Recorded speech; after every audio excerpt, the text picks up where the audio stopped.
Hello, welcome to the Forbes India show. Our guest is one of the finest economic minds of the day. Raghuram Rajan is the Eric J. Gleacher Distinguished Service Professor of Finance at the Chicago Booth University, of course better known in India as a former chief economist and now of the IMF, and now economic advisor to Prime Minister Manmohan Singh. Listen very carefully to what he has to say, because perhaps if the world had listened to him in 2005, we may not have hit the crisis that we did in 2008. Raghuram Rajan, thank you very much for joining us. Thanks for having me. You have been talking, giving lectures, and also have written a book warning that the crisis that began in 2008 is not quite over. In fact, your book is titled Fault Lines, How Hidden Fractures Still Threaten the World Economy.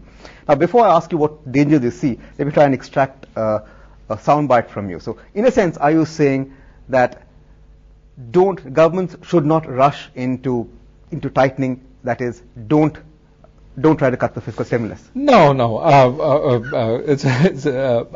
I'm talking about deeper, longer-run forces which I think pushed us into the crisis. I certainly think the financial sector was a big part, was complicit, but I think the financial sector was also sort of reacting to forces outside the financial sector. Big forces in the United States, political forces pushing credit. Outside the United States, the global imbalances pushing money into the United States. The financial sector was at the center of a perfect storm. Okay. It didn't do much to cover itself with glory. Okay. But not the only villains of the piece. It's not the only villains, and my point is that if we reform the financial sector, which itself is under question at this point, whether we'll do that effectively, the underlying structural problems that we had, which led us into this crisis, are still there. Okay. And the U.S. is at the center of some of those problems. The U.S. needs to do a lot of reforms itself outside the financial sector. Okay, but will these problems go away if growth picks up? Will growth be able to push away these problems? No, because it's a deeper underlying problem. I mean, the issues that I talk about largely pertain to the fact that large segments of the U.S. population have not benefited from the growth over the last 20 years. Okay. And you can see that reflected in the kind of political dialogue that's going on in the United States today. Okay. Immense anger against banks, immense anger against corporate chieftains. The Obama administration time and again keeps repeating that it won't tax anybody below $250,000.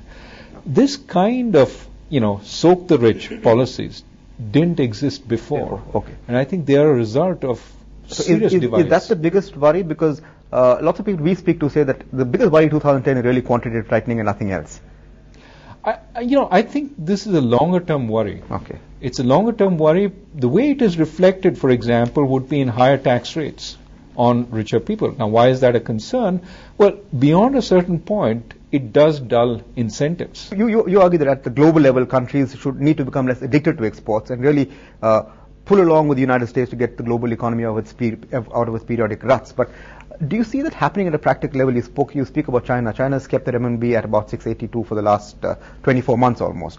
Can the U.S. grow despite China's yuan policy? The U.S. can grow. Okay. The issue is, will the U.S. get politically so concerned about the fixed renminbi? I call this the 10-10 problem. Okay. China is growing at 10%, the US has 10% unemployment. Those two things don't sit well together in political eyes. Okay. So my sense is noises about the renminbi, if it remains fixed, will get stronger and stronger over the next few months.